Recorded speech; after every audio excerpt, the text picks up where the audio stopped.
What's up, everybody? This is Waylandnator69420 once again, and now I'm going to do my National League preview and predictions video. If you haven't watched the American League preview and predictions video, watch it. It'll explain how I'm going to do everything. And with that, let's just jump right into it. Again, moving west to east, I'm going to start with the National League West. I think there are two teams that will be right at the top of this division, the San Francisco Giants and the Arizona Diamondbacks. I've got the Giants winning this division behind a middle-of-the-road to a little bit below middle-of-the-road offense, let's be honest, but one of the better pitching staffs in the game. I'd put them right up there with Philadelphia, with the Angels, with Tampa Bay, with New York, with the Yankees, excuse me. And that's how good this pitching staff is, especially with Tim Lincecum at the top. Right, the guy, I believe he was a 500 pitcher last year, maybe a couple of games over. You can comment down below and let me know for sure. But I mean, the guy got no run support. His ERA, I believe, was just over 3. And if you're going to have an ERA of just over 3, you should win 18 to 20 games if you have a decent offense behind you, which the Giants, quite frankly, don't have. And I like Madison Bumgarner this year. I think he's going to be a very good pitcher. Probably the number 3 behind Lincecum and then Matt Cain, who I expect to have a big year. And I'm going to touch very quickly on Brian Wilson. I love to watch him. He's the most entertaining closer in the game. Very well, maybe the most entertaining pitcher in the game. One more thing about Brian Wilson, fear the fucking beard. That's all I got to say about that. And now we'll move on to the Arizona Diamondbacks, who I think are a little bit inconsistent. They won the National League West last year, but I don't see them repeating that performance again this year. Ian Kennedy is a very good young pitcher. Trevor Cahill coming over from the A's is a big acquisition, I think. He's going to be a solid number 2 for them. But after that, the rest of the pitching staff, I don't know. I couldn't tell you. They could be great, they could be terrible, they could be somewhere in the middle. I don't know. Offensively, there's a lot of potential in Arizona with Stephen Drew and Chris Young and Justin Upton, who damn well had an MVP-type season last year. I think they need to get a little bit more consistent, especially Chris Young and Stephen Drew. Drew just needs to stay healthy and stop pretending to be his brother, J.D. And Chris Young, great 2010, slumped in 2011, needs to get back to that 2010 form. If he can, then Justin Upton and Chris Young could very well be right behind Prince Fielder and Miguel Cabrera as the best 3-4 combinations in the game. Now we'll move to the National League Central. I have 3 teams I think can contend. One of them, you're probably going to call me crazy, and you can leave all comments down below. Let me know what you think. But I have the defending world champion St. Louis Cardinals, the defending National League Central champion Milwaukee Brewers, and the team that led to the National League Central at the All-Star break last season, the Pittsburgh Pirates. I'm going to start with the defending World Series champion Cardinals, who I do have winning this division this year, mainly because of the return of Adam Wainwright. He had Tommy John surgery, missed all of last season. We're coming up on a year since he had the surgery at the time of this video. And I really, really like Adam Wainwright. I mean, the guy was a 20-game winner before his Tommy John surgery. And from what I hear from, guys like Peter Gammons, Buster Olney, ESPN, and other people you listen to on TV, most of the guys who come back from Tommy John surgery actually have stronger arms than before when they had the surgery. If that's the case with Wainwright, then watch out. A guy who's a good example of that is his teammate and maybe the best pitcher in the National League, not named Roy Halladay, Chris Carpenter. Carpenter had Tommy John surgery, remember, when he was with Toronto before coming over to the Cardinals. He bounced back and won a Cy Young and has contended for a couple more since then. And the offense for the Cardinals, obviously, is without Albert Pujols. That's big. But I'm not sure they're going to miss him as much as, say, Milwaukee will miss Prince Fielder, because they have so many other guys that can get it done and have shown they can get it done. David Freese, Matt Holliday, Lance Berkman with the resurgent year last year. Not sure he's going to be able to repeat what he did last year, but you never know. And then Alan Craig, who was the hero of the playoffs, most of the playoffs, at least last year for the Cardinals. All those kinds of guys. Very talented young team for the most part, save maybe Berkman and Holliday. I think the Cardinals just have just enough to get past Milwaukee. With the Brewers, the pitching staff is good. A great back end of the bullpen with John Axford, K-Rod, Francisco Rodriguez. 8th and 9th inning. They'll probably interchange them. Axford will pitch the 8th sometimes, and then K-Rod, and they'll flip back and forth as the closers. The starting staff is actually very good in Milwaukee with the Zach Greinke and Giovanni Gallardo and Sean Markham. Very good starting rotation, but the offense without Prince Fielder doesn't scare me a damn bit.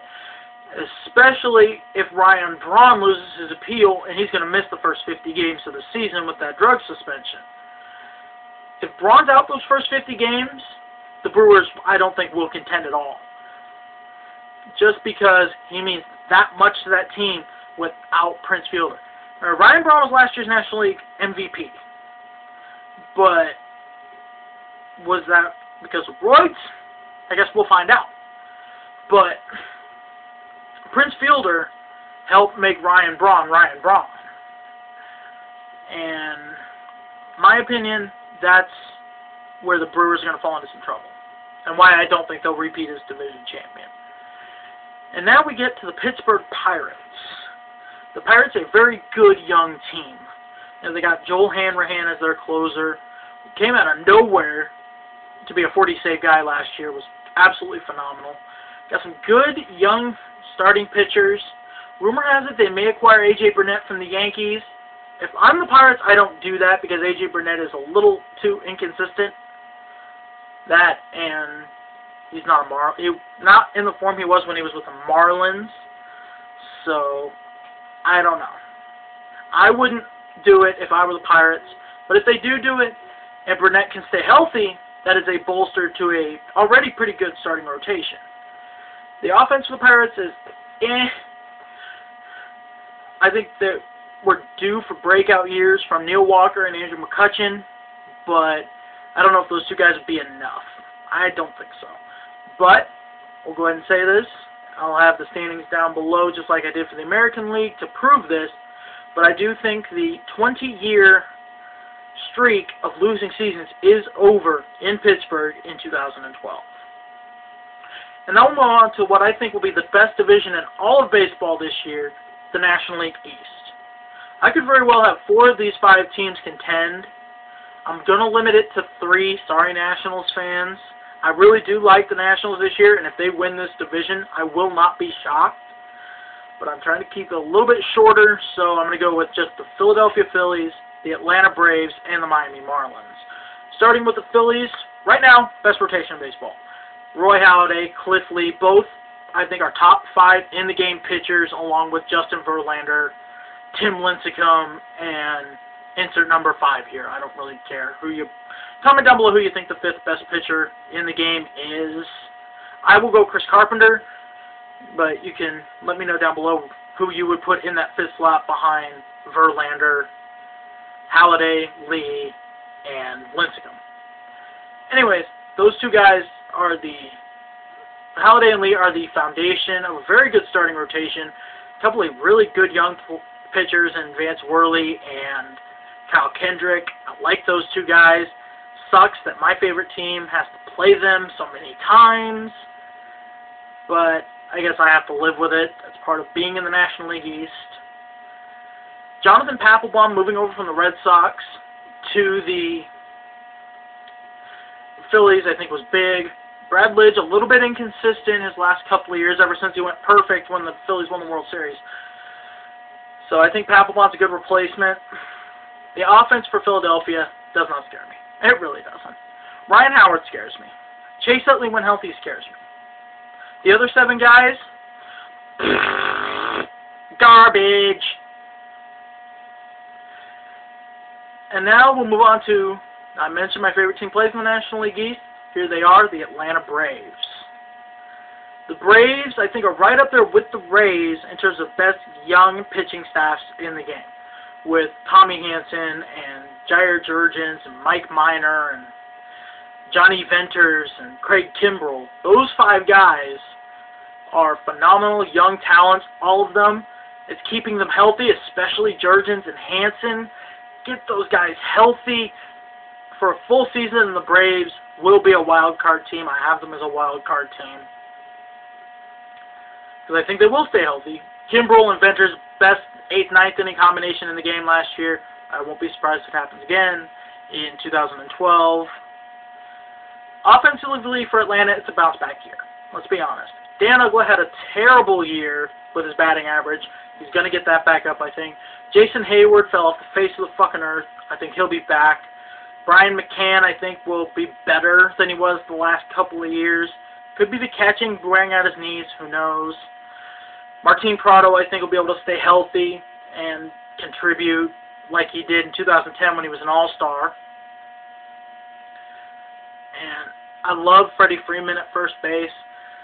He's not going to give you the power numbers of a Pujols or a Mark Teixeira or a Prince Fielder or Miguel Cabrera, but he's solid in that number 5 spot in the order. I love him. Chipper Jones just getting old. He's been my favorite player for 15 years. 1999 National League MVP. Do I see him doing it in 2012? No. He is there as a mentor to guys like Uggla and Freeman and Prado and basically everybody else on the Braves.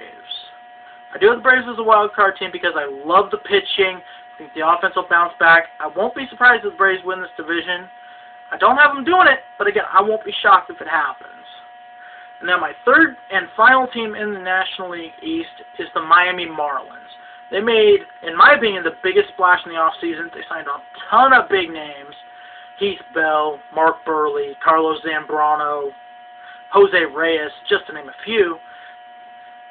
And it'll be interesting to see with the cohesion between Jose Reyes and Hanley Ramirez. If Hanley Ramirez gets upset, then that could be trouble for the Marlins, because he's their best player. Even with Reyes, Hanley Ramirez is the best player on the Marlins.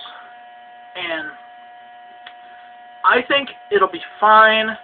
I got the Marlins with the new manager, Ozzie Guillen, who is a hell of an entertaining manager, if nothing else.